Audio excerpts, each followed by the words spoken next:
Makalipas ang ilang minuto sa loob ng dungeon, ay makikita nating pinagagaling ni Miss Juhee ang mga sugat ni Sung Jin-woo. Alalang-alala ito sa kalagayan ni Jin-woo. Agad naman humingi ng paumanhin ang ating bida, at biglang lumingon si Miss Juhee at napansin ang pakikipaglaban nila Mr. Song at Mr. Kim.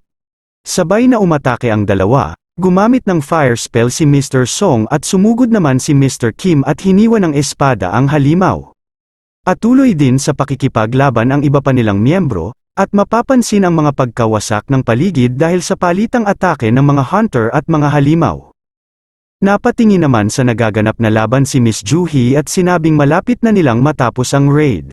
At kahit nakakaramdam na ng pagod si Miss Juhee, ay patuloy niya pa ring pinagagaling ang mga sugat na natamo ni Sung Jin-woo sa pakikipaglaban sa mga halimaw. Napalingon naman si Sung Jin-woo at narinig ang pag-uusap ng kanyang mga kasamahan, sa kinahinatnan ng kanilang pakikipaglaban sa mga halimaw sa loob ng dungeon. Tinanong naman ni Miss Juhee si Sung Jin-woo kung meron ba itong dahilan kung bakit hindi pa ito huminto sa pagiging hunter.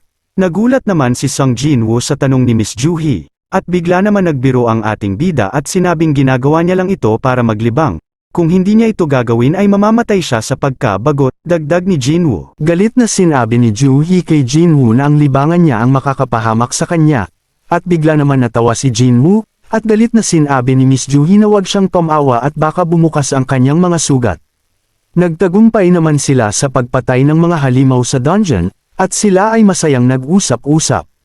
Ipinaliwanag ni Mr. Song ang patungkol sa tinatawag na magic core, ito ang makukuha kapag pinaslang ang isang halimaw. Ang isang magic core sa loob ng C-rank dungeons ay nagkakahalaga ng libo-libo, sambit pa niya. Gayunpaman imposible para kay Sung Jin-woo na makakuha ng magic core sa isang C-rank dungeon. Kaya naman nalungkot ang ating bida dahil isa lang na E-rank magic core ang kanyang nakuha sa dami niyang natamong sugat at buwis buhay na pakikipaglaban. Tinanggap niya na lamang ito, at biglan na lamang nagsalita ang isa nilang kasamahan, at sinabihan ng lahat na meron pang isang pasukan dito. Double layer sabi ni Mr. Song, namangha ito dahil hindi niya inakala na totoo ang patungkol dito. Nakita ng lahat ang isa pang pasukan at nagmasid-masid sila. Gumamit si Mr. Song ng fire spell upang makita nila kung ano ang nasa loob ng isa pang pasukan, at para siguraduhin na walang halimaw dito.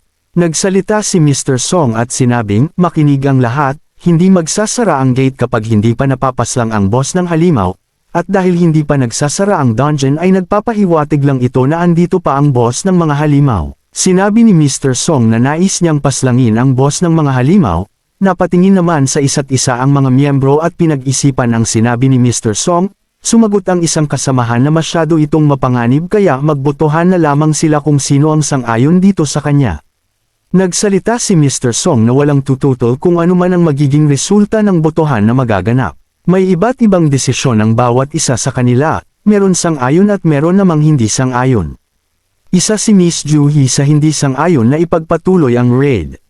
Subalit hati ang naging resulta ng botohan, at si Sung Jin-woo na lang ang natitira para bumoto. Sinabi ni Mr. Song na kay Jin-woo nakasalalay ang magiging desisyon ng lahat, kaya tinanong niya ito kung ano ang kanyang masasabi.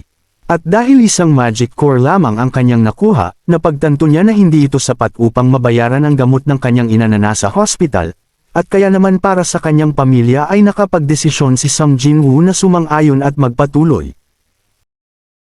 Thank you for watching. Please like and subscribe for more content.